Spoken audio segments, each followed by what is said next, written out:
दिल्ली में सियासी पारा परवान चढ़ रहा है। वार पलटवार के बीच कुछ नेता अपने बयानों से सुर्खियां बटोर रहे हैं तो कई अपने वादों और घोषणाओं से छाए हुए हैं। और इनमें सबसे आगे है आम आदमी पार्टी, जिसने एक बार फिर बड़ा ऐलान कर दिया है और इस बार दांव युवाओं पर लगाया है। फ्री बिजली, पानी, इलाज, महिला सम्मान और अब युवाओं पर दांव। आपके पिटारे से एक बार फिर बड़ी सौगात निकली है। आप संयोजक अरविंद केजरीवाल ने ऐलान किया है कि दिल्ली में आपकी सरकार बनते ही बसों में छात्रों का सफर मुफ्त होगा। यानी दिल्ली की बसें महिलाओं के साथ साथ छात्रों के लिए भी हो जाएंगी बिल्कुल फ्री।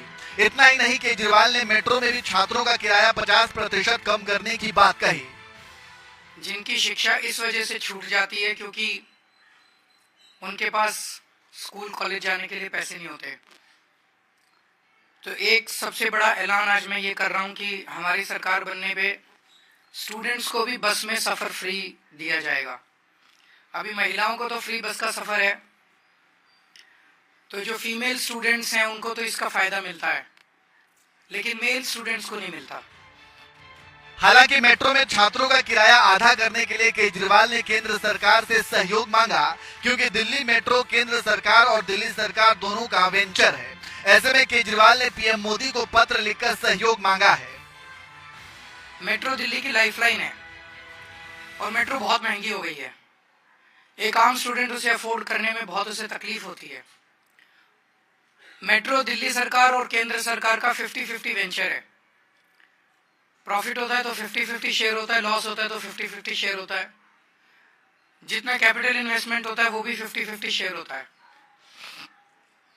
तो मैंने आज प्रधानमंत्री जी को चिट्ठी लिखी है कि हमें स्टूडेंट्स को 50% कंसेशन देना चाहिए मेट्रो के फेयर में, और इसकी वजह से जो खर्चा आएगा रियायत देने की वजह से, उस खर्चे को दिल्ली सरकार और केंद्र सरकार के बीच में 50% के रेशो में शेयर किया जाए।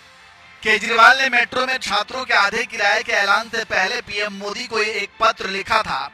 इसी के साथ उन्होंने कहा कि ये मामला राजनीति से ज्यादा जनहित का है।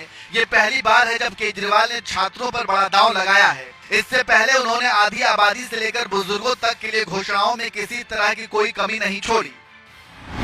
आपके बड़े ऐलान। ऑटो चालकों के लिए 10 लाख तक के लाइफ इंश्योरेंस का ऐलान। ऑटो चालकों के बच्चों के लिए फ्री कोचिंग। महिलाओं के लिए हर महीने 2100 रुपए। बुजुर्गों के इलाज के लिए संजीवनी योजना। पुजारी ग्रंथियों के लिए हर महीने 18,000। दिल्ली में चुनाव के ऐलान से काफी पहले ही केजरीवाल के ऐलान शुरू हो गए थे। एक के बाद एक बड़ी घोषणाओं से उन्होंने विरोधियों को परेशानी में डाल दिया। हालांकि बीजेपी ने आपकी इन फ्री स्कीम्स पर सवाल उठाए, एंटी इनकम्बेंसी के सहारे घेरने की कोशिश की, लेकिन केजरीवाल ने तो अपना एजेंडा पहले ही सेट कर लिया था और एक एक कर अपने पत्ते खोलते रहे। जो बीजेपी रणनीति की मास्टर कही जाती थी वो केजरीवाल से मात खा गई। केजरीवाल ने अपनी घोषणाओं से एक भी तबका अछूता नहीं छोड़ा। जो हिंदुत्व कार्ड बीजेपी खेलती आई है, पुजारी ग्रंथि सम्मान योजना लाकर उसको भी केजरीवाल ने हथिया लिया और हालात ऐसे हो गए कि बीजेपी के लिए आपकी कार्ड ढूंढना ही मुश्किल हो गया। हालांकि इस बार दिल्ली में मुकाबला त्रिकोणीय बताया जा रहा है। आपकी लड़ाई बीजेपी से ही नहीं, कांग्रेस से भी है। लोकसभा में आपके साथ आने वाली कांग्रेस इस बार उसके खिलाफ चुनावी मैदान में है। मुकाबला चुनौतीपूर्ण है।